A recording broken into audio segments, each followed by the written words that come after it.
Alors, bonjour tout le monde. Merci d'être avec nous ce midi. C'est grandement apprécié que vous preniez du temps pendant votre heure de dîner dans une journée de travail qui est probablement aussi débordée qu'à l'habitude. Donc, bienvenue au nom de Vidéotron Affaires pour un webinaire pour parler vraiment de l'Internet des objets. On est ici pour démystifier l'Internet des objets, parler de la technologie, de ses bénéfices. C'est un sujet qui peut paraître vaste et complexe. Je peux vous confirmer qu'il est vaste, mais en termes de complexité, il y a des façons de décomplexifier tout ça et c'est ce qu'on veut faire aujourd'hui avec vous. Donc, sans plus tarder, on va commencer par se présenter. Bonjour à tous, bonjour à toutes. Je me présente, Charles Coutu, directeur du développement des produits, de la mobilité et de l'Internet des objets. Je passe la parole à Bruno. Pour ma part, Bruno Crispin, je suis responsable d'un point de vue produit et stratégie avec un focus sur la mobilité affaires et l'Internet des objets chez Vidéotron Affaires.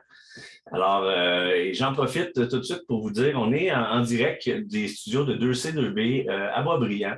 Donc, on remercie les gens de 2C2B Coworking de nous accueillir dans un si beau studio, vraiment un bel environnement. Alors, on les remercie pour cet accueil.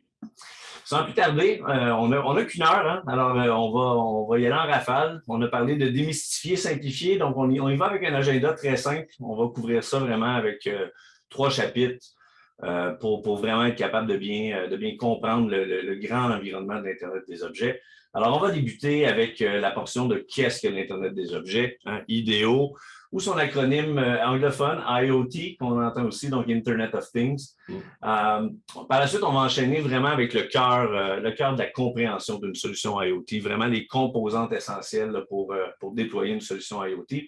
Puis, on va conclure avec la portion de l'approche Vidéotron en termes d'Internet des objets, puisqu'elle est très différenciatrice. C'est important qu'on en parle et ça commence dès aujourd'hui avec une démystification.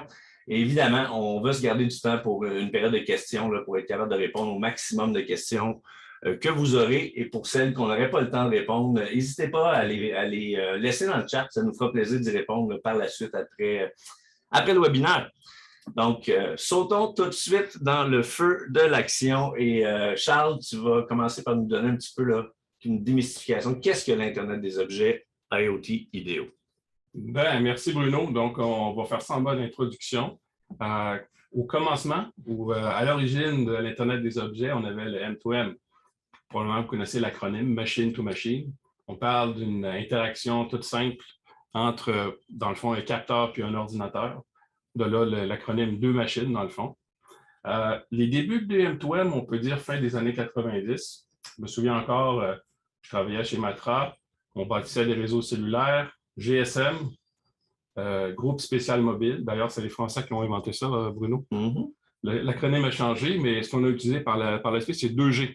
Donc, avec le 2G, on avait un canal de communication data qui n'était pas très élevé, mais à un moment donné, il y a un type qui est venu me voir et me dit hey, on va introduire le Edge dans le réseau cellulaire. Ça, c'était du 64 kilobits par seconde. Je sais qu'aujourd'hui, quand on voit ça sur notre téléphone, on n'est pas content. Mais à l'époque, pour le M2M, c'était vraiment plus que suffisant. Et ça a perduré pendant de nombreuses années. On peut dire que le M2M a été florissant de 2000 à 2010, 2000 à 2010. Par la suite, donc, pour l'Internet des objets comme tel, avec l'évolution des réseaux, évidemment, toutes les technologies plus avancées, l'abondance des données, des connexions, la baisse des prix aussi, puis évidemment, tout ce qui sous-tend l'analyse des données, les architectures infonuagiques, développement des applications tout azimut. Donc, on parle ici d'une complexification du M2M pour intégrer différents objets et dans le but d'en faire la collecte des données et l'analytique des données à différents niveaux. D'ailleurs, on va peut-être explorer ça un petit peu plus tard dans la présentation. Absolument. C'est là où toute la valeur se situe, hein, évidemment. Donc, très bonne mise en contexte, Charles. Puis, pour donner vraiment un exemple, une différenciation encore plus concrète, là, prenons par exemple, qu'est-ce qui pourrait être une solution de type machine-to-machine ou communication intermachine, là, si on le dit en français. Ici, un exemple très simple, facile à comprendre pour tous. Un capteur d'humidité dans le sol. Ça pourrait être dans une serre ici au Québec, comme ça pourrait être dans des champs au niveau de l'agriculture, ou même dans toute terrasse qui sont des plates-bandes des municipalités, des choses comme ça. Clairement, le capteur est très simple, comme vous le voyez. Il a comme fonction de faire une mesure. Dès qu'un seuil a été fixé, l'humidité n'est pas à son niveau, on peut arriver dans un contexte où automatiquement, il y aura cette détection et on va avoir à ce moment-là, on va avoir une action qui va être tout de suite engagée d'un point de vue de la solution. Évidemment, on est capable d'actionner des valves au niveau d'irrigation, commencer l'irrigation des champs. Et évidemment, action-réaction, l'humidité va faire en sorte qu'elle va remonter, le capteur va reprendre le seuil qu'on lui avait fixé, couper l'irrigation. De ce façon-là, évidemment, on évite les pertes, le gaspillage de l'eau qui est précieuse. Donc, je pense que c'est très, très évident de comprendre une solution machine-to-machine comme ça. Charles, veux-tu nous montrer peut-être une solution un peu plus complexe qu'on qualifierait d'IoT? Quoi de mieux comme exemple d'IoT, quelque chose qui est très, très populaire, c'est les immeubles intelligents, notamment l'application qui permet à des employés d'automatiser leur arrivée au bureau. Donc, on peut imaginer un employé qui se présente à la porte, détection par caméra, vérification d'identité, des permissions de l'employé en question. Éventuellement, on débarre la porte, on va ouvrir les lumières, on va aussi s'occuper de l'environnement au niveau de la température, de l'humidité, des choses comme ça, dépendant que c'est l'été ou l'hiver. Donc là, on automatise entièrement le processus d'action machine-to-machine. On a des bénéfices ici qui sont propres à l'IoT. On pense par exemple à l'expérience client qui est améliorée, le confort de l'employé, sans oublier les économies potentielles sur l'efficacité énergétique. Alors, on a des objectifs multiples qui sont, on peut voir ici, business et pas simplement efficacité opérationnelle. Donc, pour parler des autres bénéfices, je pense que je vais te passer la parole, Bruno. Ben oui, ça va me faire plaisir là-dessus. Écoutez, quand on couvre différents cas d'usage, on couvre rapidement les bénéfices. En fait, peu importe les types d'études, les rencontres avec les clients, des clients potentiels qu'on fait, et même l'interaction avec nos équipes de professionnels à l'interne, il y a vraiment 4 grandes catégories d'objectifs, de bénéfices que les organisations vont rechercher d'un point de vue du déploiement d'une solution IoT. En fait, la première qui revient est systématiquement la plus importante pour les organisations, c'est l'amélioration de la productivité. C'est clairement d'autant plus important dans le contexte actuel. On fait face à des pénuries de main-d'œuvre. Les organisations ont aussi des départs d'expertise qui se font et qui c'est difficile à combler. Donc, vraiment, on cherche là, avec des solutions à aller chercher ce petit gain de productivité-là dans un contexte un peu plus difficile pour opérer une entreprise. Deuxième bénéfice recherché, clairement, c'est la réduction des coûts, l'augmentation des revenus. On les perd ensemble parce qu'un va générer souvent l'autre. Et de toute façon, on est dans un contexte où les entreprises font face à des changements très rapides. Hein, il y a une adoption des technologies qui est de plus en plus rapide. C'est une pression pour les organisations ce n'est pas leur cœur de leurs opérations, de leur business, de gérer de la technologie. Donc, vraiment, là, ils vont utiliser ça à bon escient pour être capables de réduire leurs coûts, augmenter les revenus.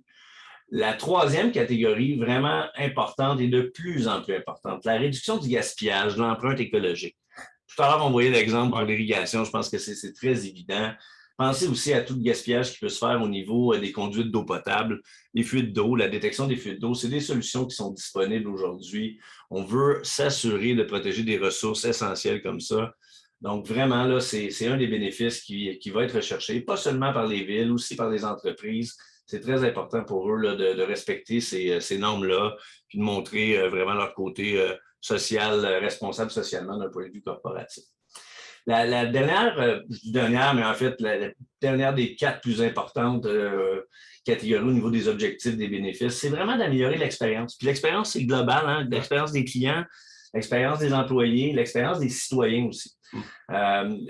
Les organisations, on le dit, modèle d'affaires sous pression, et même chose pour les villes. Les villes ont besoin aussi de se différencier pour attirer des gens. Donc, on a besoin d'avoir ce edge-là par l'amélioration de l'expérience. Puis, on peut prendre un exemple super simple. Quand on parle d'une ville, tout le monde, surtout, on le vit pas mal plus depuis qu'on est dans le télétravail, le déneigement. Le déneigement. Une ville peut facilement même si ce n'est pas ses propres employés, même si c'est en impartition avec des compagnies, peut, via des solutions de gestion de flotte, vraiment améliorer la relation avec le citoyen. C'est assez simple. Les gens, pour éviter d'attendre quand le déneigeur va passer, éviter aussi de faire des appels qui sont inutiles à la centrale, au centre d'appel de la ville ou au 311 selon les municipalités. Bien, à partir du moment où on donne la capacité à un citoyen de voir où en est rendu le déneigement, quand il va arriver dans sa rue, c'est vraiment, vraiment là où on fait une amélioration de la relation ville-citoyen. Et évidemment, on vient de voir une chose importante, c'est que les bénéfices ne sont pas uniques.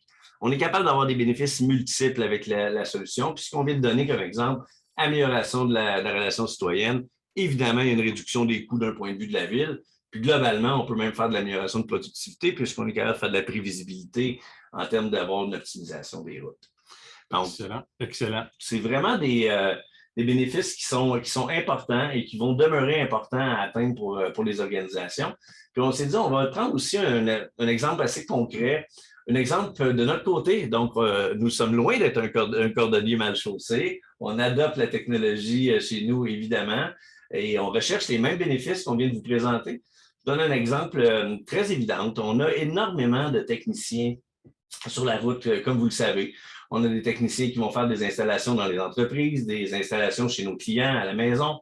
Alors, ces techniciens, évidemment, on les dote d'outils technologiques, des applications, sur des appareils mobiles, des interfaces. La plupart du temps, c'est sur un téléphone mobile lui-même. Puis, on leur donne cette capacité-là d'activer des services à distance. Ça, c'est très important. Éviter justement d'être obligé de rappeler à une centrale, demander à un collègue, parfait, j'ai terminé le travail, peux-tu activer le service? Ils sont autonomes, ils sont capables de le faire avec leurs équipements. Évidemment, on ne déploie pas qu'une solution, on en a plusieurs et nos techniciens avec les camions sont évidemment dotés de suivi véhiculaire, donc de solutions de traçabilité. Le but derrière ça, évidemment, pour nous, c'est toujours les mêmes choses. Il y a de l'optimisation de route et tout ça. Mais voilà où on peut pousser un petit peu plus loin le bénéfice puis amener ça directement à notre clientèle. Quand un technicien a terminé son travail, qui est en déplacement vers, donc on détecte le déplacement d'un client vers le prochain qui est en fait sur sa route de la journée.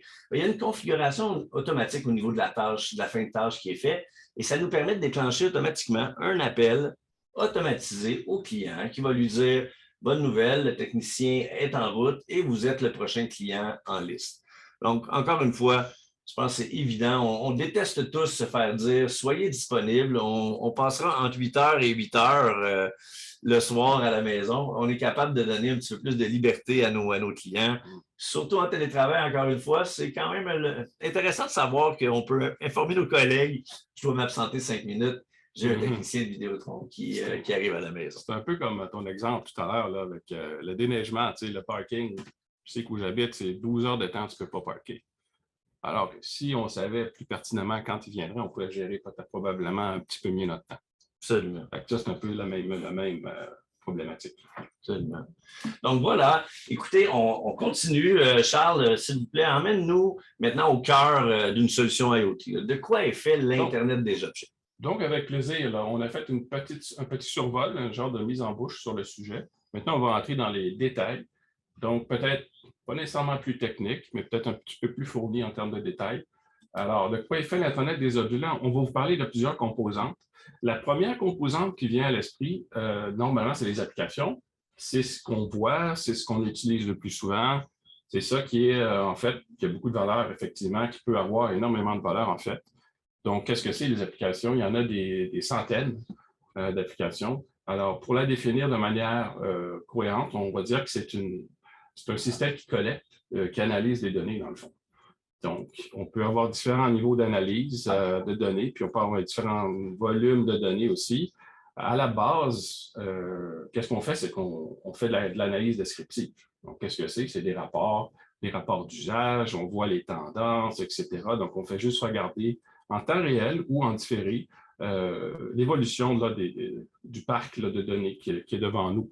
Ensuite, si on veut rajouter un peu de valeur à l'application, qu'est-ce qu'on fait? On fait des analyses diagnostiques. À ce moment-là, on va chercher les root causes, c'est quoi les problèmes qui ont eu lieu, on va aller essayer de régler des problèmes de cette façon-là.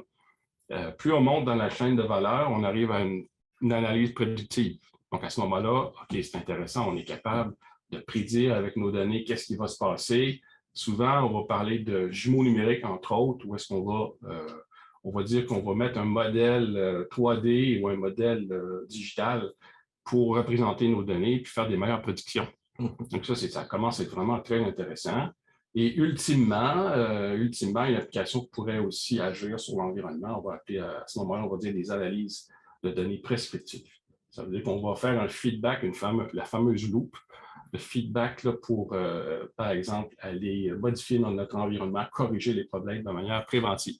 C'est là qu'on voit que la donnée est riche et c'est là que la valeur se retrouve. Exactement. Donc, on peut voir qu'il y a différents paliers, différentes échelles de valeur dans l'application. Bon, pour un peu concrétiser tout ça, on a choisi 3 types d'applications. La première, le transport intelligent. Alors, évidemment, on pense au suivi véhiculaire, le tracking des camions et tout ça, l'optimisation des trajets pour économiser du temps, par exemple. Ça, c'est assez basique, mais il y a des choses qui peuvent être un peu plus poussées. On parle de gestion des incidents. Si on veut tracker la télémétrie du véhicule, la vitesse, les freinages brusques, les manœuvres dangereuses et tout ça, ça c'est important. Puis je dirais qu'un autre niveau même, ce serait de se conformer aux réglementaires qui sont normalement nord-américains. Donc, une flotte de camions qui se promènent. On a besoin de regarder, de tenir un journal de bord, par exemple. Donc, le chauffeur aura une application mobile qui va se connecter à l'application intelligente. Journal de bord et tout ça. Donc, aussi peut-être caméra. On entend parler de ça de plus en plus, des caméras onboardées sur le dash là, pour surveiller le DAC. Voilà, c'est un des exemples qu'on peut vous donner. L'autre qui est intéressant, c'est conformité de la chaîne de froid, qui est encore très d'actualité. On pense ici au transport de biens, ou l'entreposage de biens et de produits médicaux, essentiellement. Moi, l'exemple que je peux donner là-dessus, c'est que j'aime bien le homard, puis j'aime bien qu'il arrive assez frais, mais quand on regarde le prix du homard, puis qu'on peut remplir un camion avec, mettons, 1000 homards, je ne sais pas, ça revient à 10 000 $, peut-être 100 000 $, je ne sais pas. Mais ça vaut très cher une cargaison de homard. J'ai même entendu dire que si on pouvait time-stamper le temps que ça prend, ça vaut encore plus cher. Donc, il y a cette espèce de notion de conserver nos produits à bonne température.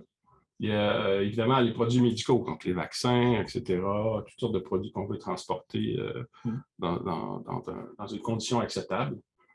Le dernier exemple, surveillance des niveaux d'eau, que ce soit station de pompage, que ce soit des aqueducs, que ce soit n'importe quoi. Au niveau des rivières, essentiellement, on sait qu'on a eu des inondations. Là, ce qu'on fait, c'est qu'on met des capteurs de niveau et puis on est capable à distance de faire des lectures. Et là, on peut même, je dirais, faire de l'analyse prédictive et puis même déclencher des seuils d'alarme. Si on voit qu'on s'en vient vers des niveaux trop dangereux, on peut même actionner à ce moment-là. On rentre dans l'analyse prédictive.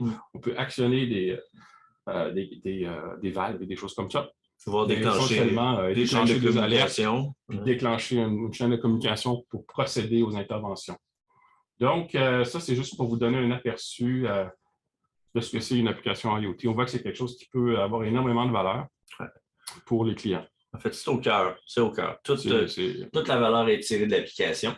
Ouais. Mais pour avoir évidemment une application qui fonctionne, on a besoin d'autres composantes d'un point de vue d'une solution IoT. Puis, évidemment, on va parler de l'équipement. Il faut un objet connecté. C'est pour ça qu'on appelle ça Internet des objets, Internet of Things. Et l'équipement en soi, c'est tellement vaste. On vous donne juste quelques exemples ici des classes d'équipement. Mais évidemment, tout va partir quand même de là. Il faut l'objet, il faut sa connexion, il faut remonter des données vers une application. Donc, on a fait des petits regroupements ici là, rapidement. Capteurs simples, je pense qu'on n'a pas besoin de passer beaucoup de temps. Quand on parlait de la mesure des niveaux d'eau, on a parlé des capteurs d'humidité un peu plus tôt, des capteurs de température, d'humidité, de contact de porte. Donc, vraiment des choses qui sont plutôt simples, c'est multiple. Mais clairement, ça amène énormément de valeur. Puis, on est capable de faire une augmentation vraiment de soit de productivité ou une réduction de coût avec de simples capteurs comme ça. Souvent, ces capteurs-là vont être doublés d'un autre équipement, un actionneur, comme on appelle. L'exemple qu'on a fait tout à l'heure sur l'irrigation, vous voyez bien qu'il y a un capteur simple et un actionneur, puisque si on a déclenché une ouverture de valve pour faire de l'irrigation. Donc, c'est vraiment une classe d'équipement qui est additionnelle, qui est motorisée souvent, mais qui va être déclenchée automatiquement. Donc, on est vraiment, encore une fois, dans deux machines, intermachines qui déclenchent de façon automatique une action. L'autre volet des capteurs, vraiment les capteurs complexes. Puis les capteurs complexes, encore une fois, très, très nombreux. Ironiquement, on s'est amusé à mettre une caméra. Est-ce qu'une caméra est un capteur complexe? Ben, pas vraiment quand on y pense. Hein. Il y a toujours eu des caméras depuis longtemps. Mais ça génère beaucoup de données en soi. En fait, tu as absolument raison, Charles. Puis tout à l'heure, tu mentionnais, là, finalement, c'est quoi l'Internet des objets? Hein? C'est l'agrégation ou l'accélération de d'autres technologies aussi. Fait qu'avec une caméra, il peut devenir un capteur très complexe parce qu'on est capable de faire quoi? Bon, on est capable de faire du comptage d'achalandage. On peut faire de la reconnaissance au niveau des genres.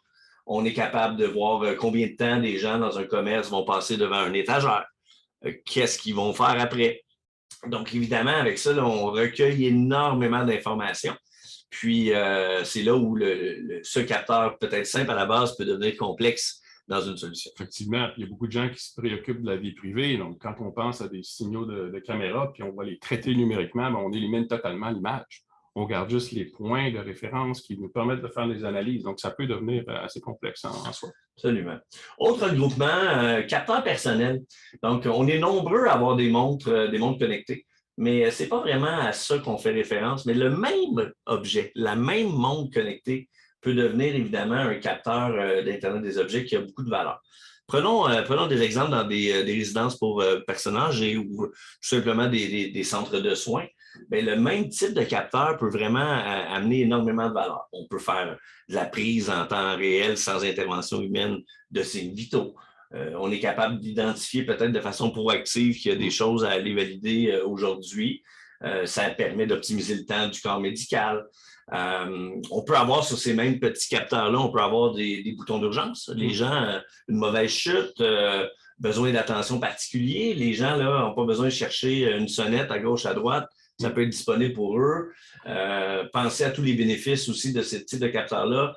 Oui, pour la personne qui l'utilise, mais aussi pour son entourage. Hein. Je pense que quand on a des gens qui sont un petit peu plus vieillissants ou peut-être avec commencent à avoir des pertes cognitives, c'est des choses qui peuvent amener beaucoup de valeur. Dans le même contexte, on peut utiliser ces objets-là puis définir ce qu'on appelle dans le jargon plus technique du géofencing. On peut faire un périmètre et on se dit, ben normalement, c'est pas normal qu'à telle heure ou pendant telle saison, une personne s'en aille à l'extérieur très longtemps. Donc, éviter des situations comme ça. Vraiment, ces petits de capteurs personnels-là sont appelés à se multiplier et à amener énormément de valeur pour tous. Oui, effectivement. Dernière catégorie, là, on a vraiment mis futur objet innovant. En fait, il y a quelques années, on aurait parlé du capteur personnel comme étant un futur objet innovant. Voilà. Il y en aura énormément. Il y a beaucoup, beaucoup d'entreprises qui planchent à développer de bonnes solutions et ils vont aussi travailler à développer ces objets-là qui vont amener cette valeur-là.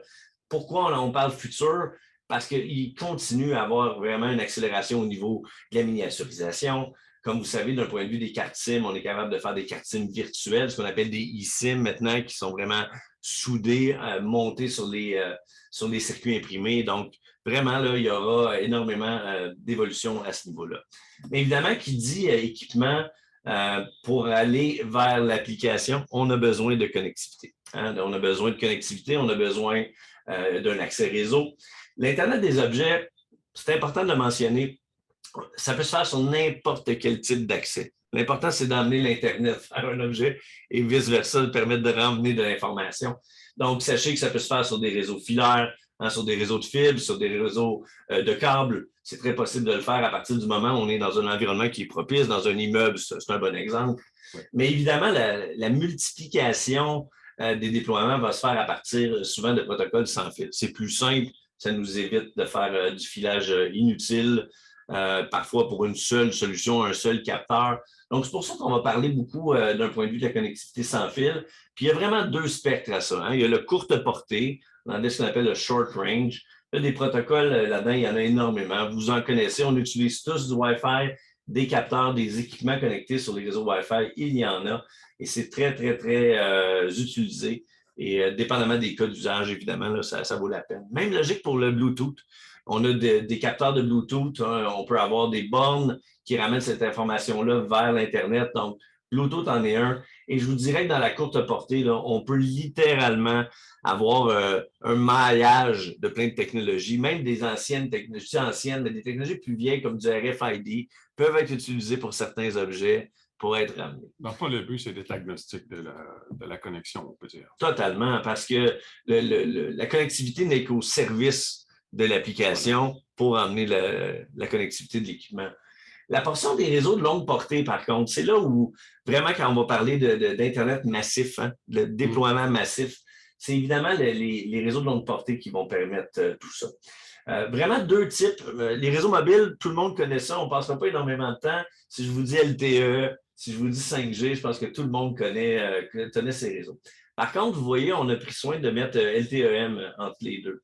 Peut-être un peu moins connu. En fait, le concept derrière ça, le M, évidemment, tient lieu de machine dans ça. Donc, vraiment, sur la même couche réseau LTE, capable d'avoir des protocoles vraiment dédiés à l'Internet des objets. Donc, on parle ici de réseaux dédiés, conçus pour l'Internet des objets. Il y en existe dans les réseaux mobiles, donc ce qu'on appelle, nous, des réseaux licenciés. Il y a des normes mondiales. Puis, il en existe aussi de d'autres types. On a donné l'exemple ici de la technologie LoRa, son réseau qu'on va appeler LoRaWAN.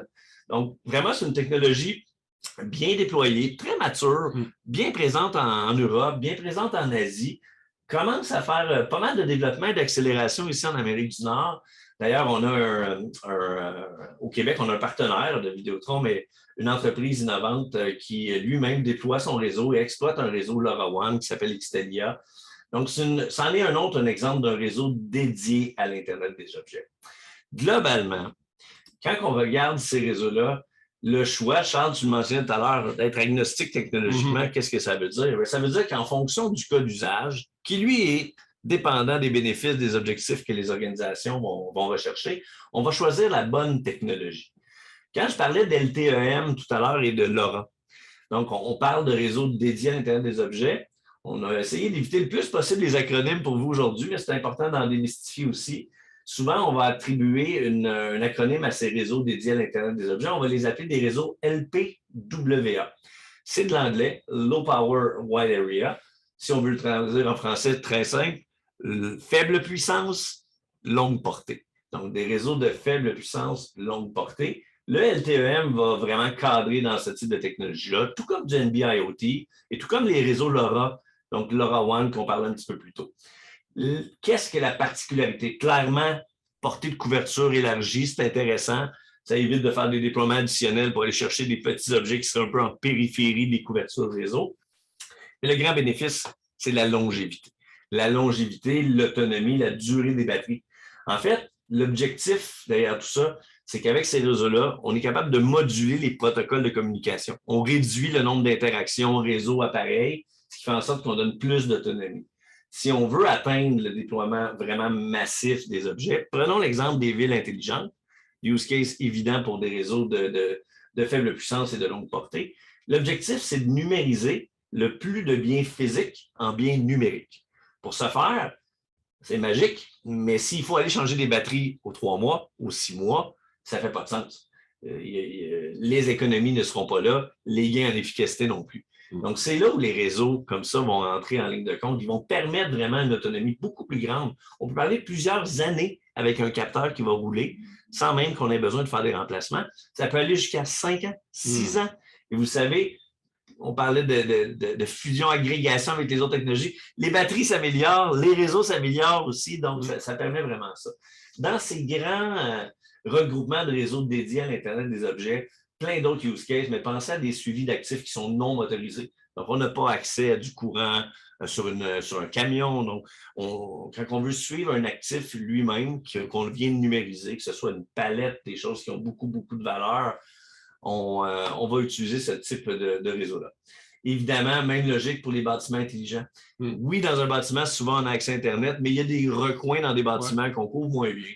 Donc, on peut utiliser. L'autre portion des réseaux, donc à l'autre spectre, évidemment, d'un réseau comme ça, on va parler des technologies LTE, 5G.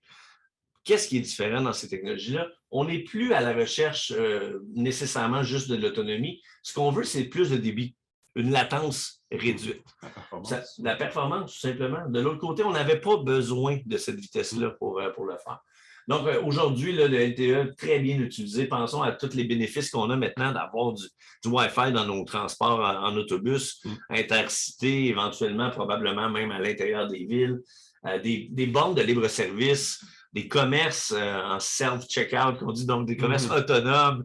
Donc, évidemment, on va utiliser ces bornes-là avec des connectivités de ce type-là, surtout si on est dans un périmètre, parfois même extérieur, dans des événements, ça va être utilisé. Dernière couche, 5G. On parle beaucoup de 5G et d'Internet des objets. Pourquoi? C'est parfaitement logique.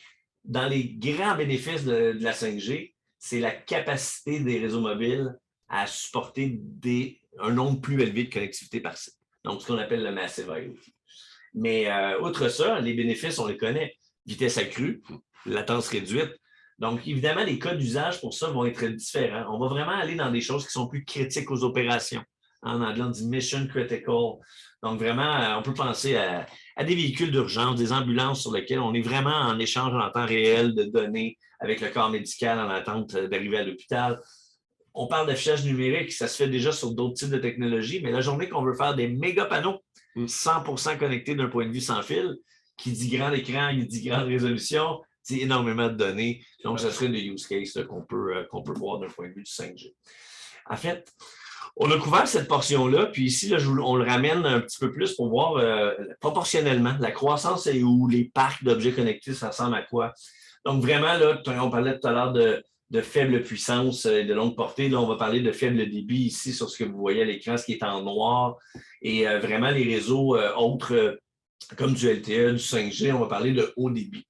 Globalement, là, la croissance, vous le voyez à gauche, la croissance va être quand même très forte au niveau des réseaux haut débit, on le voit, mais elle sera même du double, voire plus au niveau des réseaux de faible débit. Ouais.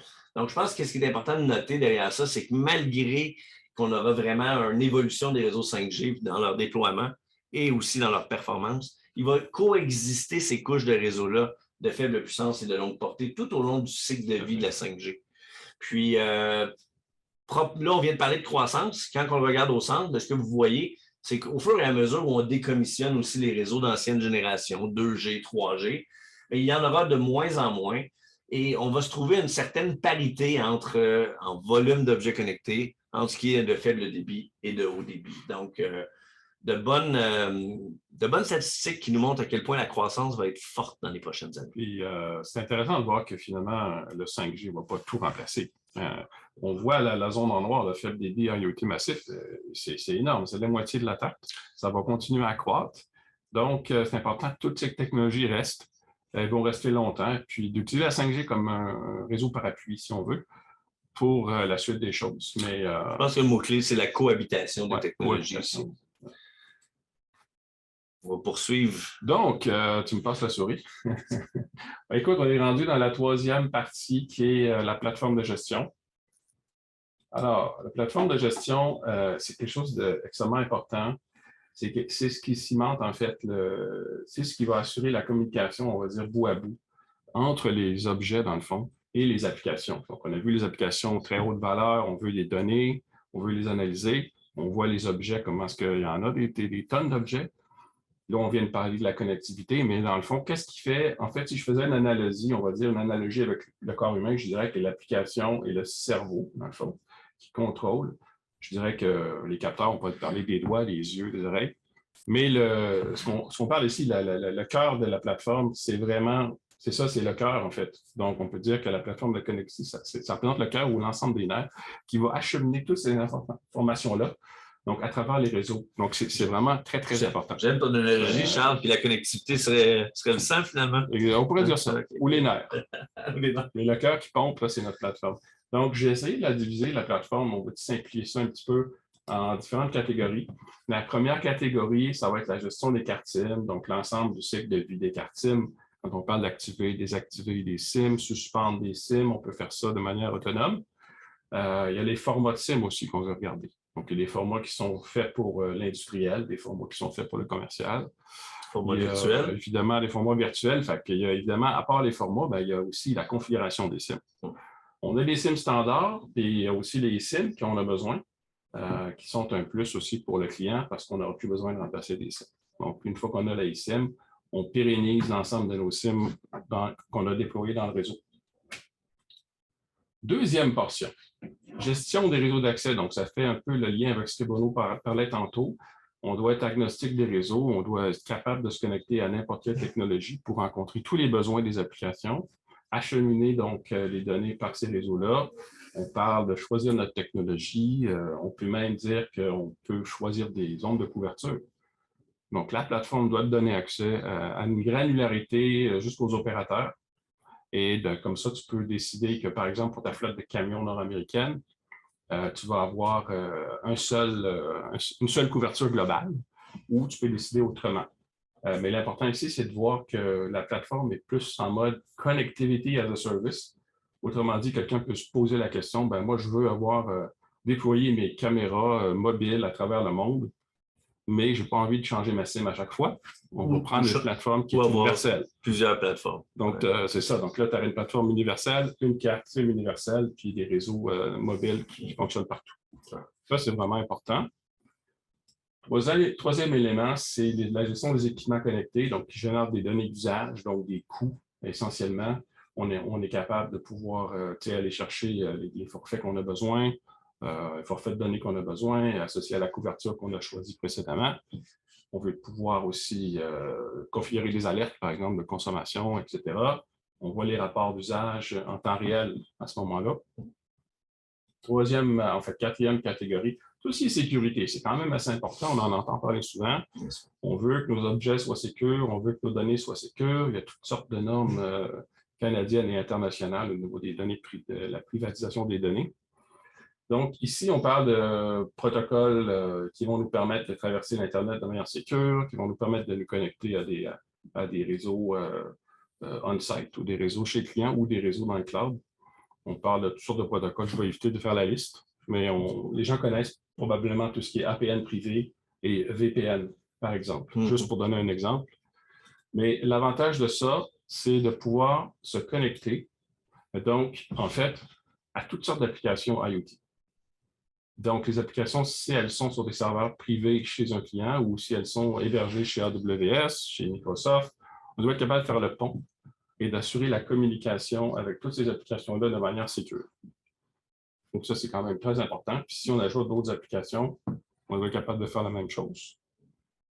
Dernière catégorie, tout ce qui est automatisation. Donc, ultimement, cette plateforme-là peut être gérée à travers une interface, donc une API, un autre acronyme anglais, qui va nous permettre, par exemple, de gérer automatiquement l'approvisionnement des cartes SIM à partir de l'application comme telle. Donc, on crée des hooks. On peut aussi vouloir exporter des données sur un centre de données où est-ce qu'on fait notre intelligence d'affaires. Donc, il y a toutes sortes de hooks qu'on peut créer. Éventuellement, s'affranchir totalement de l'interface usagée. Juste utiliser l'API de la plateforme.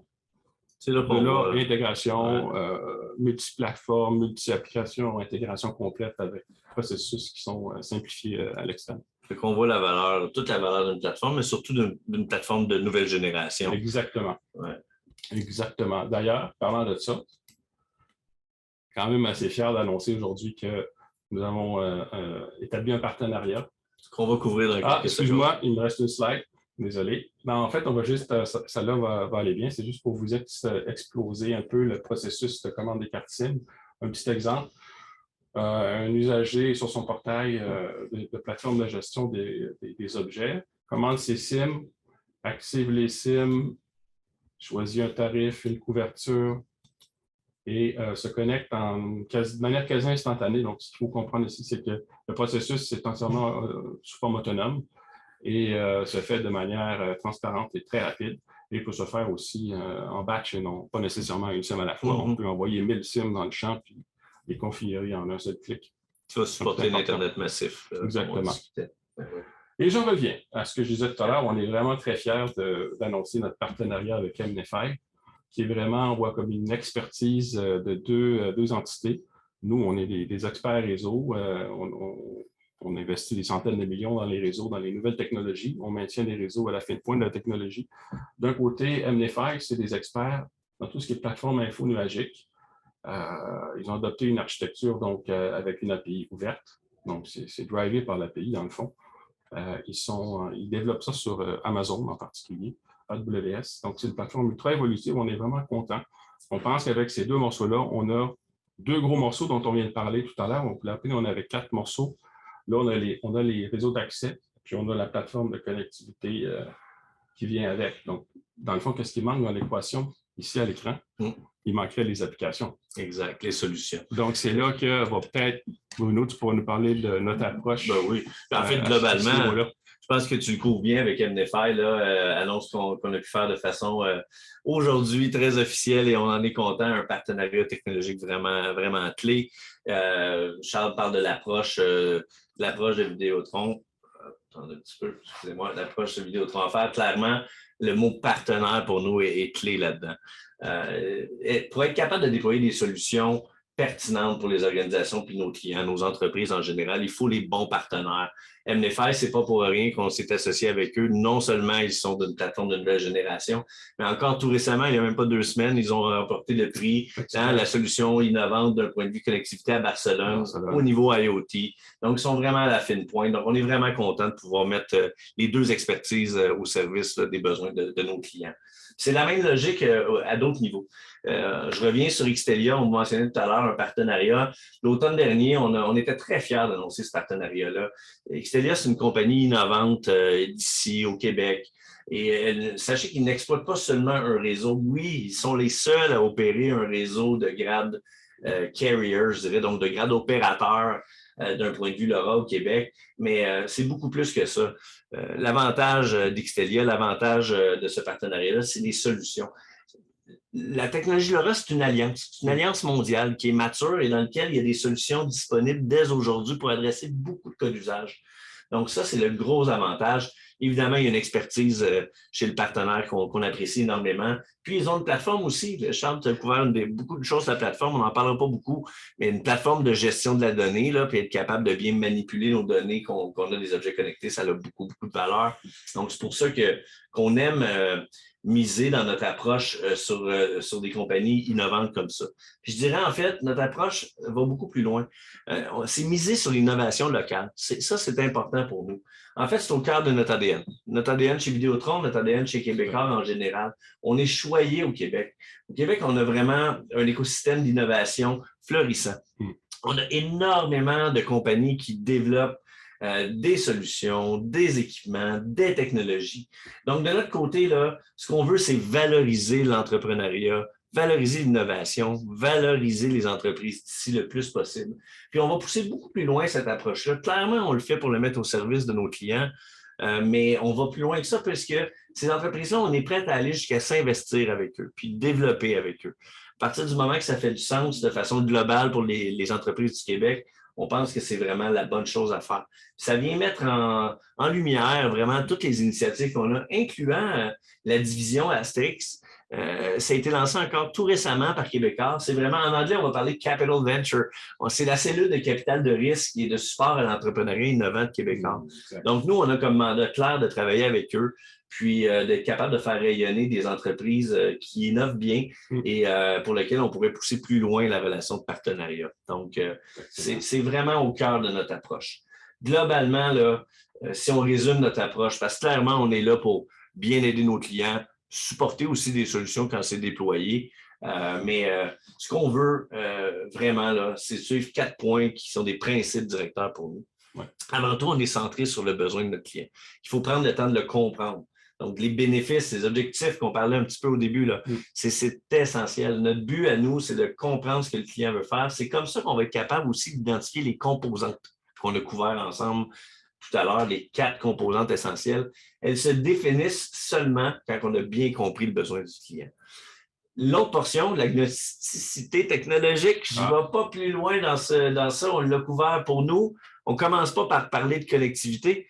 La connectivité, c'est une fois qu'on a compris c'est quoi le besoin du client, quel type d'équipement est à propos pour rencontrer ça. Puis à ce moment-là, on va le livrer sur la meilleure technologie possible. C'est notre expertise des réseaux, donc ce n'est pas le début de la discussion, c'est dans le chemin de définition de ce qu'on va faire. La portion d'agnosticité va aller beaucoup plus loin. Elle va aller d'un point de vue géographique. Donc, encore là, le partenariat avec MNFR, pour nous, il est clé. On est capable d'offrir de la couverture dans 195 pays à travers le monde avec une seule carte SIM, un seul profil de carte SIM à nos clients. Puis ça, c'est pas rien. Et c'est important parce que les compagnies d'ici, innovantes, Et même les entreprises qui ne sont pas dans le mode innovation, mais qui déploient des solutions Internet des objets, ils ont besoin de le faire à travers le monde, souvent. Ils ont des bureaux ailleurs. Absolument. Donc, on est capable de les accompagner à travers tout ce chemin-là. Et le dernier point, c'est vraiment ce que je viens de couvrir. Miser sur les bons partenaires. On veut s'assurer, le but, ce n'est pas de multiplier à l'infini le nombre de partenaires, c'est d'avoir les bons partenaires pour rencontrer les besoins de nos clients. Fait que Charles, on arrive à la fin. Je pense que c'est intéressant peut-être que tu nous fasses un petit wrap-up, un petit résumé de tout ça. Oui, donc, tu sais, en fait, on va essayer de revoir ce qu'on a parlé. En premier, on voit qu'il y a une multiplication des applications. Il y a un risque de complexification à mesure qu'on bâtit nos solutions. Donc, il faut vraiment éviter le piège de multiplier les solutions sans penser à l'intégration. Puis ça crée une fragmentation dans le fond, puis une complexité qu'on ne veut pas. Donc, pour simplifier puis réussir le déploiement IoT, ce qu'on dit, c'est que, dans le fond, tu en as parlé, l'étape 1, c'est identifier les bénéfices, ce n'est pas identifier la technologie. C'est quoi que vous allez rechercher comme bénéfices, soit au niveau des clients, au niveau de la compagnie, des réductions de coûts, etc. Ça peut être des contraintes réglementaires que vous allez aussi que vous allez rencontrer. Toutes sortes de bénéfices. Donc, ça, c'est le step numéro 1. Ensuite, au service des bénéfices, c'est de choisir les bonnes composantes. On en a parlé, c'est important. On espère qu'on a démystifié tout ça. La composante des applications, composante des équipements connectés, les réseaux, toutes sortes de technologies possibles et la plateforme de gestion de la connectivité avec ces 4 composantes-là bien choisies et les bons partenaires, notamment d'applications et une solution intégrée. Je pense que c'est la clé de la réussite pour moi. Très bon résumé, Charles. Écoutez, on espère qu'on a bien aidé à démystifier. Hein? C'était ça le but, là, simplifier, simplification. Il y a une démarche à suivre pour que ça soit simple. Là, on essaie de bien la couvrir avec vous. On a essayé de... Bon, on est très bien. On est dans le temps. Il nous reste du temps. On espère qu'il y a des questions. En même temps, on va vous laisser la chance d'avoir une petite pause avant de commencer votre prochaine rencontre, comme nous tous. Mais s'il y a des questions, ça va nous faire plaisir là, de regarder ça avec vous. Donc, laissez-nous juste regarder un peu ici. Ah bien, on a une question. Donc, allons-y. Je vais vous la lire puisque je ne sais pas si vous la voyez à l'écran, donc je vais m'assurer de la lire pour tous. Ouais. Donc, bonjour. À qui devons-nous envoyer les demandes d'opportunités de solutions IoT chez Vidéotron? Alors, c'est une super bonne question. En fait, on a différentes façons de prendre contact avec nous. Par l'ensemble de nos canaux de distribution et de vente, évidemment, vous pouvez mentionner que vous avez un intérêt, que vous avez un projet d'IoT qui se développe de votre côté. Puis, donc, que ce soit, puis là, je vais les nommer, ça vaut la peine. On a évidemment des centres de contact clients, incluant nos centres de soutien technique qui sont au cœur de tout ça. Même si ce n'est pas des choses qui se font au téléphone, évidemment, là, on vient de voir un processus dans lequel on doit évaluer des besoins, différentes composantes. Vous pouvez quand même, lors d'une prise de contact avec nos gens au téléphone, dans les centres d'appel, clairement identifier votre besoin. Autre réseau, notre réseau de détail. On a un beau, grand réseau de détail bien développé à travers le Québec, incluant des magasins corporatifs, mais aussi nos franchisés qui sont partout à travers les régions. Donc, on sait qu'il y a une propension vraiment locale, d'acheter local, d'encourager localement dans les entreprises québécoises. Alors, n'hésitez pas à aller voir vos franchisés locaux, puis demandez-leur. Encore une fois, je fais la même mention, c'est pas nécessairement quelque chose qu'on achète. Ah, ce n'est pas un produit. Là. On a très bien pris le temps de dire que ce sont des solutions et non pas des produits. Mais c'est pas parce que c'est pas quelque chose qui s'achète de la tablette, comme on pourrait dire, directement dans un magasin qu'on ne peut pas passer off-the-shelf en anglais, qu'on ne peut pas passer via notre réseau de distribution. Évidemment, on a aussi nos directeurs de compte. On a une force de vente vraiment sur le terrain qui sont là. Normalement, vous devriez, là, si vous êtes un entrepreneur, un client, vous devriez connaître votre directeur de compte. Si ce n'est pas le cas, n'hésitez pas. On a des outils d'ailleurs qui vous permettent de façon autonome d'aller chercher cette portion-là. On a à travers les différentes régions du Québec là, des gens qui sont attitrés pour vous servir. Donc, ça, c'est vraiment le canal de prédilection parce que c'est avec ces gens-là et nos experts d'un point de vue solution, nos experts techniques, que vous allez pouvoir regarder ces solutions-là. On a une bonne section sur le web aussi, sur notre site web, où est-ce que les gens peuvent aller chercher pas mal d'informations. C'est un excellent point, Charles. En fait, C'est un canal en soi, en le soi, numérique. même des fois le plus connu puis le plus utilisé. Le plus utilisé. Et on a des formulaires de prise de contact aussi en ligne. Donc, n'hésitez pas, vous pouvez vraiment aller compléter une demande de prise de contact, spécifier de façon très générale, mais vous pouvez aussi spécifier de façon plus précise vos besoins. Puis, ça va nous faire plaisir de prendre contact avec vous puis vous épauler avec ça. Je pense que c'était très clair. C'est parce qu'on n'a pas beaucoup de questions. C'est toujours une bonne nouvelle.